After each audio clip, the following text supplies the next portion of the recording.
늦여름의 햇살이 오래된 기와지붕을 비추고 나당 한쪽 장독대에서는 김치 국물이 묽게 흔들리고 있었다. 바람에 흔들리는 풍경 소리가 조용히 울렸다. 정수는 부엌에서 국을 끓이며 지난 날을 떠올렸다.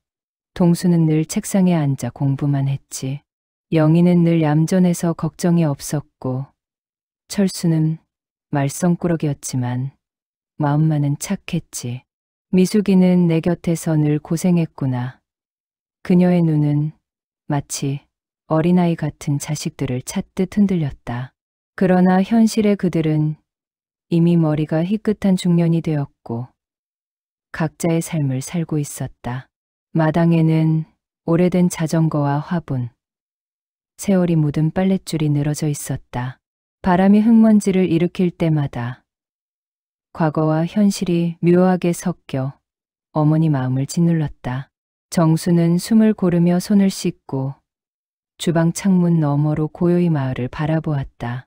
멀리 있는 이웃집에서 아이들 웃음소리가 들렸지만 정순 마음은 이미 지난 세월과 앞으로의 갈등으로 무거웠다. 며칠 후 정수는 전화기를 들었다. 얘들아, 이번 주말에 다 모여라. 얘기할 게 있다. 그녀의 목소리는 떨렸지만 결심이 묻어 있었다. 주말 오후 나당으로 차들이 하나둘 들어왔다. 동수는 세련된 정장 차림, 영희는 남편과 함께 과일 박스를 들고, 철수는 허름한 경차를 타고 왔다. 낙내, 미숙은 이미 집안 청소와 음식 준비로 분주했다. 식탁에는 정순이 정성껏 차린 음식이 놓였다. 겉으로는 웃음이 오갔지만 속으로는 서로 다른 마음을 품고 있었다. 동수는 정색하며 말했다. 엄마, 이제 앞으로 일들을 정리해야 하지 않을까요? 영희가 포크를 멈추며 말했다. 형, 아직 건강하시잖아요. 이런 얘기를 지금 하는 건 너무 이른 것 같아요. 철수는 낮게 중얼거렸다. 형 말이 맞아. 나 지금 숨 막히게 힘들거든. 빚도 있고.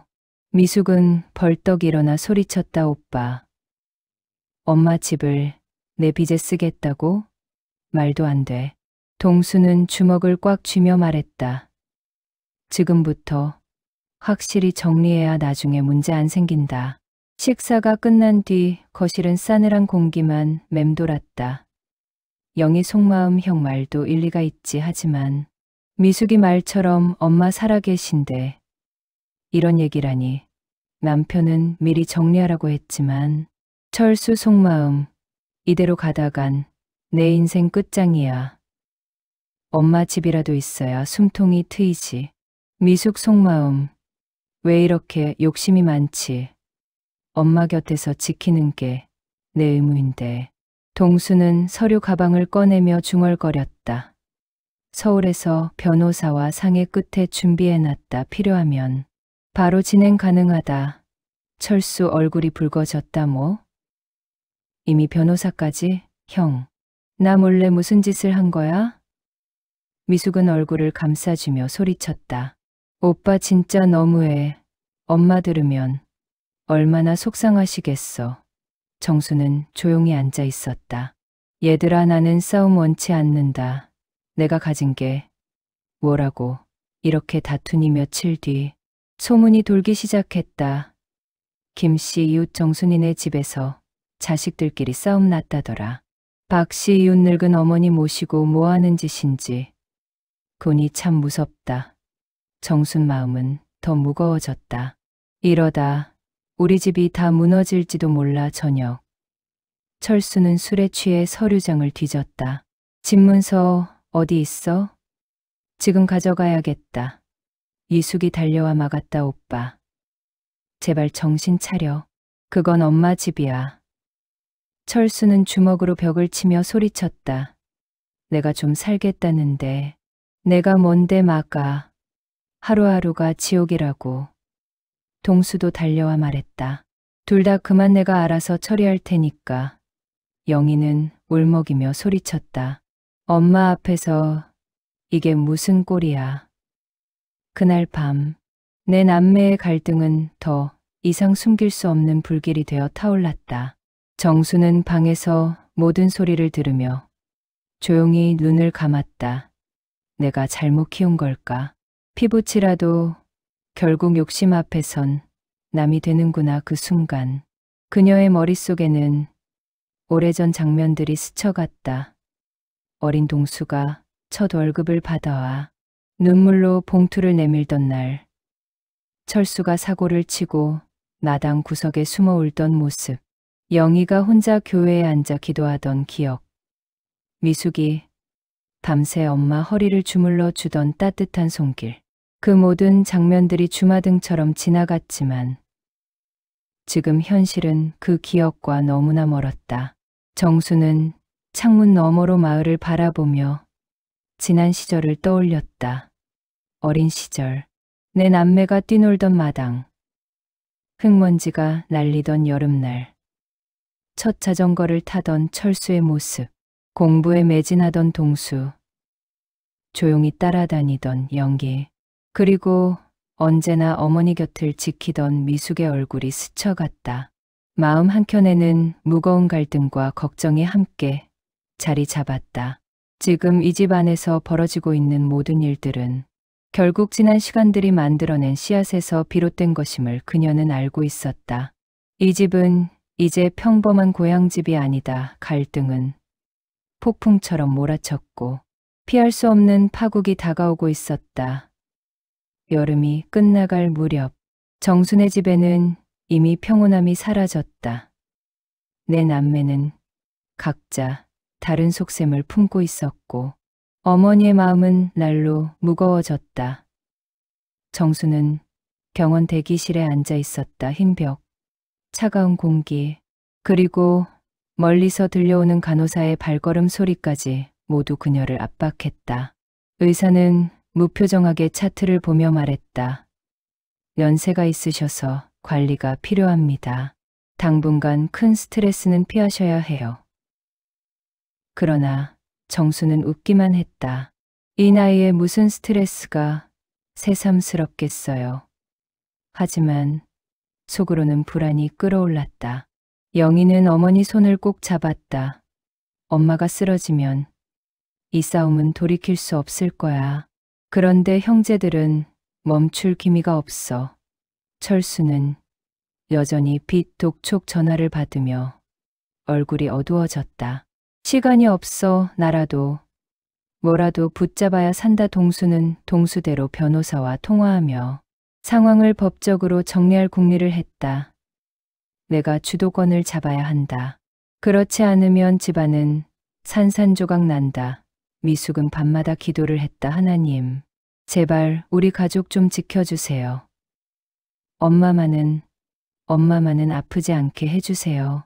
그러나 마을에는 더 큰 소문이 돌았다. 정순이 집, 자식들이 집문서 때문에 머리채 잡고 싸운다더라. 조잘하던 동수도 결국 욕심이네 이웃들의 혀끝은 날카로웠고 정순의 마음은 날마다 무너졌다. 가을이 깊어가면서 정순의 집은 점점 더 무겁고 냉랭한 기운으로 가득 찼다. 바람은 서늘해졌지만 내 남매의 마음속은 뜨겁게 달아올라 있었다. 갈등은 잦아들 기미가 없었고 오히려 더 큰 폭풍을 예고하고 있었다. 정수는 점점 기력이 떨어졌다. 계단을 오르내리는 것도 버거워하며 자주 기침을 했다.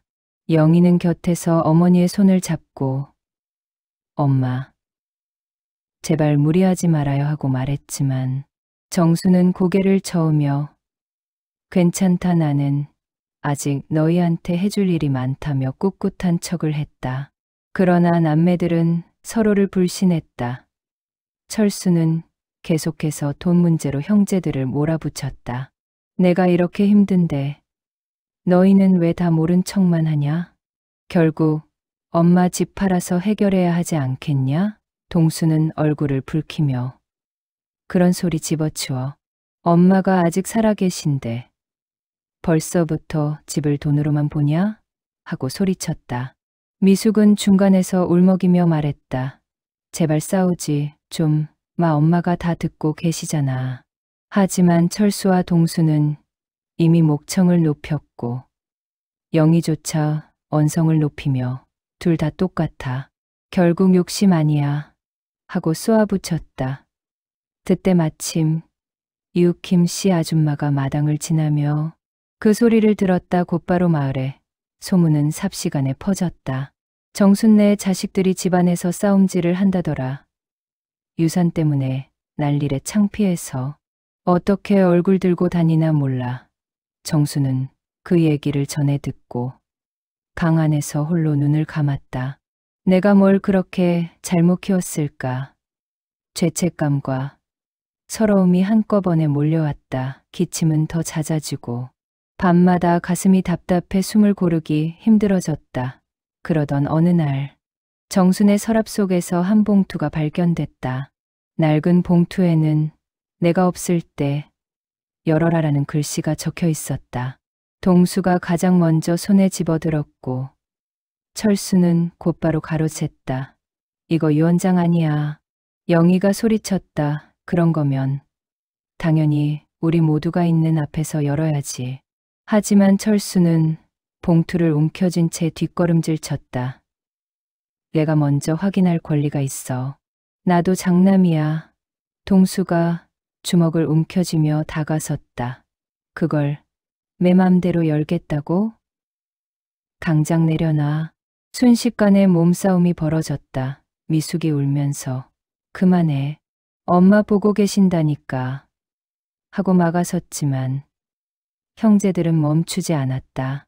결국 봉투는 바닥에 떨어져 찢어졌고 안에서 몇 장의 종이가 흩어져 나왔다. 그 종이에는 정순이 손수 적어 내려간 편지가 담겨 있었다.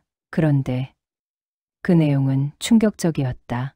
이 집은 내 남매가 아닌 교회에 기부할 것이다. 순간 거실은 얼어붙었다. 철수는 얼굴이 새파랗게 질리며 외쳤다. 뭐라고? 우리 보고 다 손 털고 나가라고. 동수는 망연자실한 얼굴로 종이를 집어들었고 영희는 손으로 입을 틀어막았다. 미숙은 그 자리에 주저앉아 울음을 터뜨렸다. 엄마가 왜 이런 결정을 했을까? 영희가 떨리는 목소리로 말했다. 철수는 이성을 잃고 테이블을 걷어찼다. 다 너 때문이야. 내가 맨날 엄마한테 교회 얘기만 하니까 이런 결과가 나온 거잖아. 하고 미숙을 향해 소리쳤다. 미숙은 고개를 저으며 아니야. 엄마가 원래부터 그렇게 마음을 먹으신 거야. 하고 울먹였다. 동수는 이를 악물며 말했다.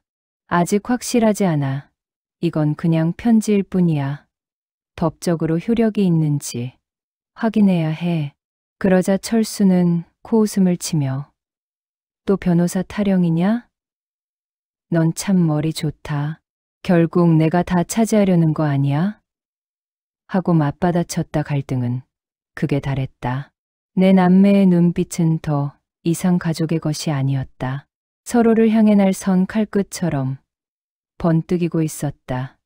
정수는 방 안에서 흐느끼며 그 모든 소리를 듣고 있었다. 내가 없어져야 이 싸움이 끝날까 하는 생각까지 스쳤다. 그날 밤 철수는 술에 취해진 마당에서 소리를 질렀다. 다 내 거야. 내가 장남인데 왜 다들 나를 무시해. 이웃들이 하나둘 창문을 열고 구경했지만 누구도 말리지 않았다. 이미 정순네 집은 마을에서 구경거리가 되어버린 지 오래였다. 영희는 밤새 울며 어머니 곁을 지켰다. 엄마 제발 오래 살아주세요. 우리 아직 기회가 있을 거예요. 그러나 정순의 눈빛은 이미 깊은 슬픔으로 젖어 있었다. 겨울바람이 매섭게 몰아쳤다. 정순의 집 앞마당에는 낙엽이 모두 쓸려나가고 앙상한 나뭇가지들만 흔들리고 있었다. 집 안 분위기는 그보다 더 차갑고 싸늘했다. 교회 기부 편지 사건 이후 내 남매의 관계는 완전히 금이 갔다. 철수는 분노에 사로잡혀 날마다 술로 밤을 지새웠다. 그는 동네 술집에서 내가 장남인데 다 내 걸 뺏어가려 한다 곧 떠들어대며 마을 사람들에게 집안의 내막을 퍼뜨렸다. 소문은 눈덩이처럼 불어나 정순네 집은 완전히 웃음거리가 됐다. 동수는 체면을 구긴 게 그네 결국 변호사를 찾아갔다. 편지 내용이 법적으로 효력이 있습니까? 라는 질문에 변호사는 심각한 얼굴로 말했다. 손글씨라 해도 정식 유언장 요건이 충족되면 효력이 있을 수 있습니다. 다만 더 확인이 필요합니다. 그 말에 동수는 머리가 복잡해졌다. 만약 효력이 있다면 모든 게 사라질 수 있었다. 영희는 어머니 곁에서 눈물을 닦으며 엄마, 우리 다 같이 대화하면 안 될까요? 제발 하고 애원했지만 정수는 대답하지 않았다. 정수는 이미 자식들 때문에 마음이 깊게 멍들어 있었고 병세는 눈에 띄게 악화되고 있었다. 미숙은 조용히 교회 목사를 찾아가 상담했다. 목사님, 저희 엄마가 집을 교회에 기부하겠다고 하셨다는데 이게 정말 옳은 걸까요? 목사는 잠시 눈을 감고 대답했다. 그분의 마음을 존중해야 합니다. 하지만 가정이 무너지는 것은 주님의 뜻이 아니지요. 이 말은 미숙의 마음을 더 복잡하게 만들었다. 엄마 뜻을 따라야 하나, 아니면 가족을 붙잡아야 하나 그러던 어느 날, 철수가 기어이 경찰서를 찾았다. 그는 내 동생이 엄마 재산을 가로채려 한다며 동수를 고소하겠다고 난동을 부렸다. 결국 경찰은 집으로 찾아와 정순에게 진술을 요구했다. 이미 지친 정수는 그 자리에서 기절하듯 쓰러졌고 구급차에 실려 병원으로 옮겨졌다. 병원 복도에서 남매는 또다시 맞붙었다. 철수는 동수 멱살을 잡으며 다 내가 엄마를 이렇게 만든 거야 하고 소리쳤다. 동수는 피를 토하듯 외쳤다. 내가 맨날 술 마시고 욕심 부리지 않았으면 이렇게까지 안 됐어. 영희는 오열하며 두 사람 사이에 끼어들었다. 제발 제발 그만해. 엄마가 돌아가실 수도 있잖아. 하지만 미숙은 차갑게 말했다. 어쩌면 이게 다 엄마 뜻일지도 몰라. 우리가 이렇게 싸우는 걸 보고 교회에 집을 주려고 하신 거잖아. 그 말에 철수는 눈이 뒤집혔다. 내가 결국 다 꾸민 거지. 내가 엄마 세뇌해서 교회로 빼돌리려는 거잖아. 분노한 철수는 미숙에게 달려들었고 동수와 영희가 필사적으로 막아섰다. 그 과정에서 병원 복도는 난장판이 되었고 결국 보안요원까지 출동했다. 남매는 경찰에 연행될 뻔했지만 어머니가 중환자실에 있다는 사실 때문에 가까스로 풀려났다. 며칠 뒤 정순이 의식을 회복하자마자 한마디 했다. 여의들 이제 다 그만해라. 내 앞에서 싸우면 정말로 집은 남 주고 죽을 거다. 그 목소리는 갈라져 있었지만 단호했다. 그러나 남매의 갈등은 멈추지 않았다. 철수는 결국 집에 돌아오자마자 이웃들에게 소리쳤다. 우리 집은 내 거야. 엄마가 뭐라 하셔도 결국 장남인 내가 가져갈 거라고. 이웃들은 고개를 저으며 수군댔다. 저 집은 망했다. 불효 자식들만 있네. 정순이 불쌍해서 어쩌나 영희는 집에 돌아와 울며 기도했다. 하나님, 제발 저희 가족을 살려주세요. 하지만 울음은 멈추지 않았다. 동수는 회사에서도 문제가 생겼다. 집안 문제로 출근도 제대로 못하자 직장에서 징계를 받게 된 것이다. 철수는 빚쟁이들에게 쫓기고 있었고 미숙은 교회 사람들에게조차 의심을 받았다. 정말 너희 엄마가 자발적으로 기부하려는 게 맞아? 라는 말에 미숙은 아무 대답도 하지 못했다. 내 남매 모두 무너지고 있었다. 하지만 서로를 원망할 뿐 손을 잡으려 하지 않았다. 그리고 그날 밤 충격적인 일이 벌어졌다. 집 앞에 낯선 차가 서더니 정순의 집 담장 너머로 서류 봉투가 던져졌다. 그 안에는 정순의 또 다른 메모가 들어 있었다. 나는 내 뜻을 반드시 지킬 것이다. 재산은 피 흘린 자식에게 가지 않는다.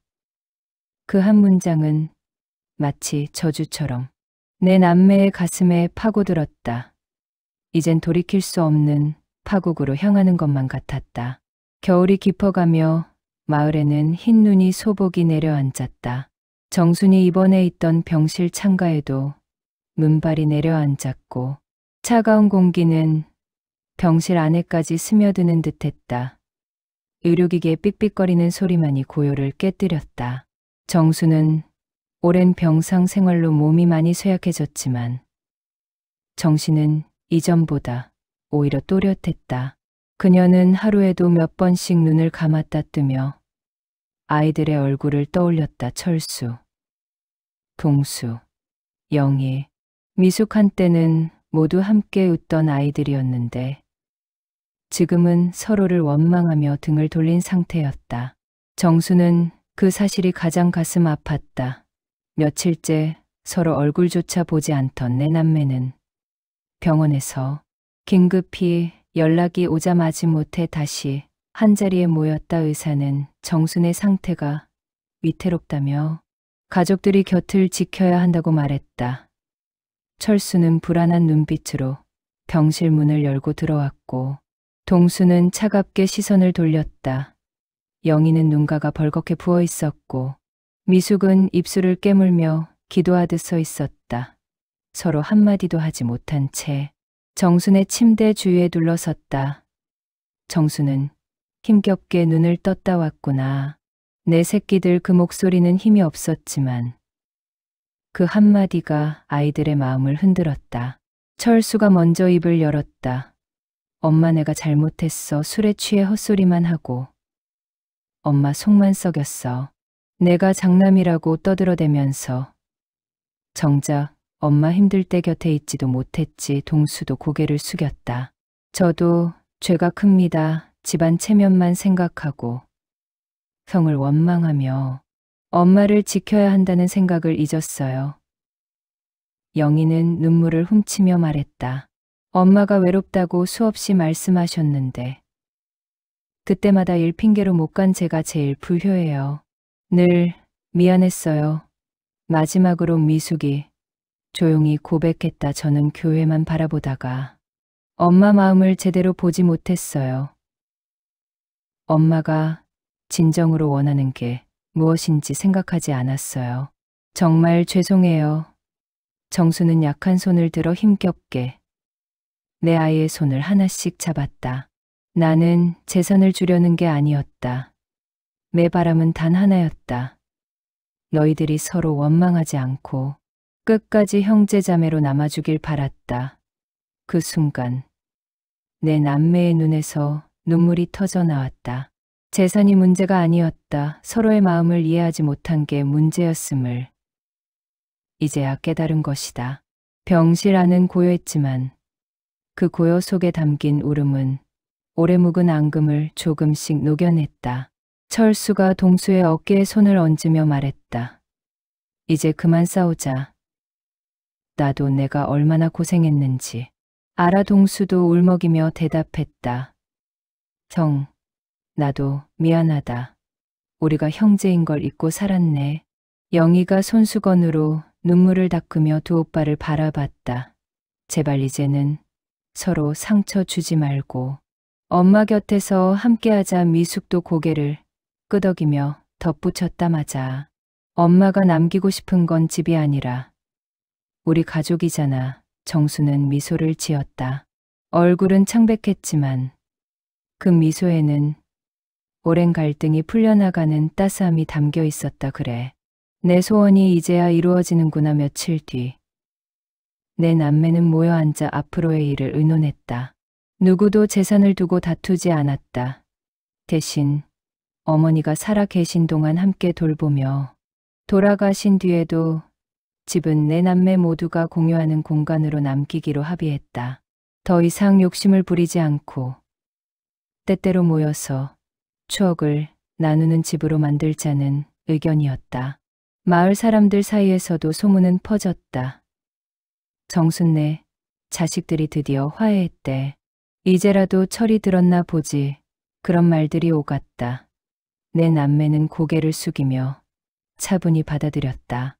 잘못된 과거는 지울 수 없지만 앞으로는 달라질 수 있었다.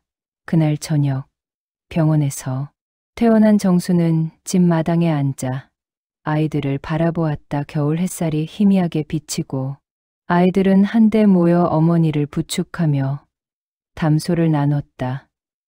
예전처럼 까르르 웃는 소리는 없었지만 서로를 인정하고 받아들이는 온기가 있었다. 정수는 속으로 중얼거렸다. 이제 됐다. 내 새끼들이 다시 가족이 되었으니 나는 더 바랄 게 없다. 그렇게 내 남매는 지난 상처를 조금씩 봉합하며 새로운 시간을 열어갔다.